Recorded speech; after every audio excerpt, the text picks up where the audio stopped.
there's been many Thomas Waynes in history, but you, in the first episode of Pennyworth, you've already exceeded all of their screen times, combined. This is true. They're all that they ever do is walk down an alley and get shot. And die. So, they look a bit scared. And at the end of the first episode, no alleys, no gunshots, So, we are in an alley, but no gunshots. Yeah. Yeah, you feel a chill up your spine whenever you're in an alley. So yeah. Is he going to die? Let me check this.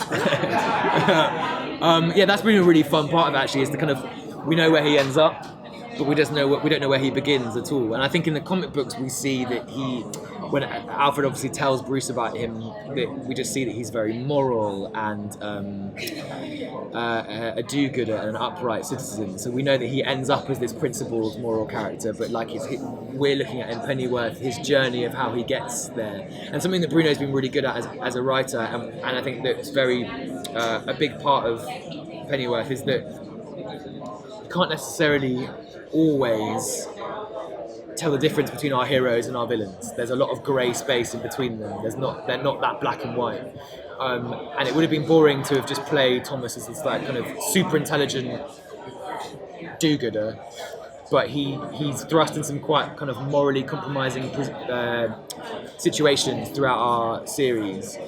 And I know in the comic books he works in medicine.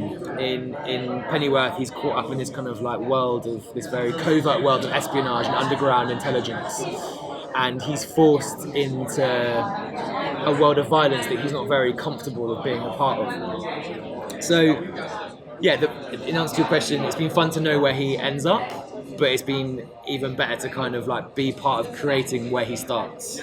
To kind of flow off of that personality-wise, you don't have a lot to go on, so do you kind of base him off like a pre-Bruce, or how do you build his personality? Yeah, I think Bruno, the show creator, had a very clear idea of who he was. When Emma Pates, who plays Martha Wayne, who becomes a huge part of the series, when you usually go for an audition, you usually get a 2-line bio of what the character is. Bruno's descriptions were half a page each. They were very, very detailed. And for Thomas, he wanted Thomas to feel like a 1950s film star. So he wanted him to feel like Cary Grant, and very much a fish out of water, because he's the only American in the show as well, and it's obviously set in 1960s London. So I think basically all of us really relied on Bruno's scripts, as well as kind of collaborating with him to find out who the characters were. And we got these episode to episode, so I didn't ever know what was going to happen in the next episode, which is a really interesting way to make a TV show versus do a film, is that you're discovering the character as you're going along. So I had a very clear idea of him, but suddenly an episode arrived and I'd be like, oh, he's this person as well. So that was exciting to kind of be part of that. So kind of going off of that, like we mentioned, Thomas Wayne, his most thing that he's defined for is dying. What would you like your character to be defined by, or what mark do you want to leave on the character? What I like him to be defined by?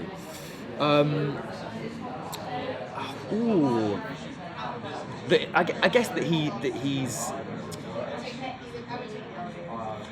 What's been most interesting and exciting is being that me and Emma, that me and Martha Wayne, we know that our DNA goes in to make Batman. So it's kind of been knowing that the moral side of Thomas ends up being the moral side of Bruce, and the unexpected violent side of Bruce we actually get to see in Thomas as well. So I think that just to be remembered as the DNA that then becomes Batman's dad, Bat Daddy.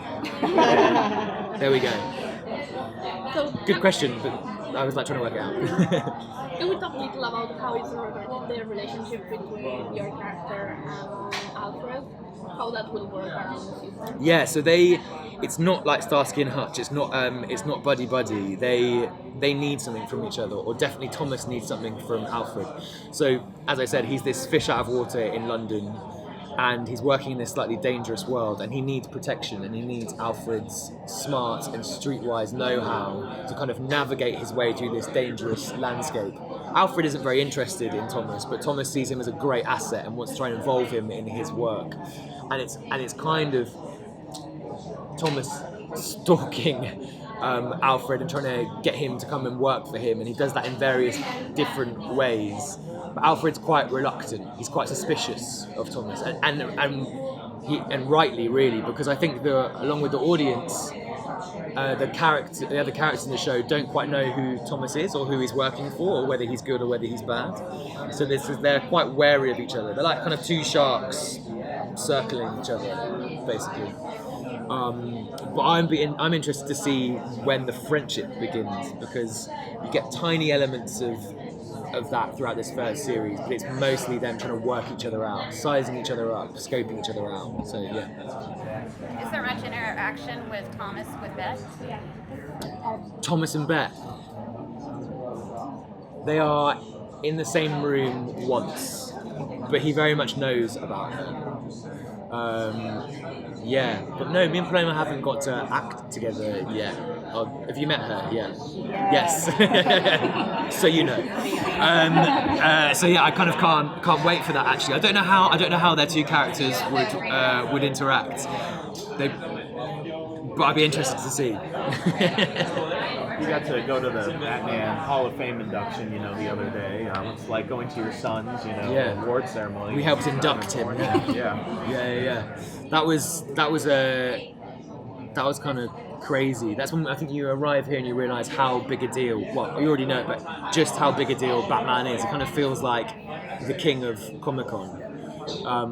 So I think that was quite an exciting first night for Jack and I. We were like, whoa, because this place is just overwhelming, isn't it? Like, and our show is made for this audience. So it's been exciting to be able to present it here and try and get some hype built around it, basically. Going back to Martha, I know she's not introduced like immediately. So how does she come into the show, and what is your relationship like immediately? Is it sparks, or does that also take a little bit of work? Yeah, that's not instant attraction at all.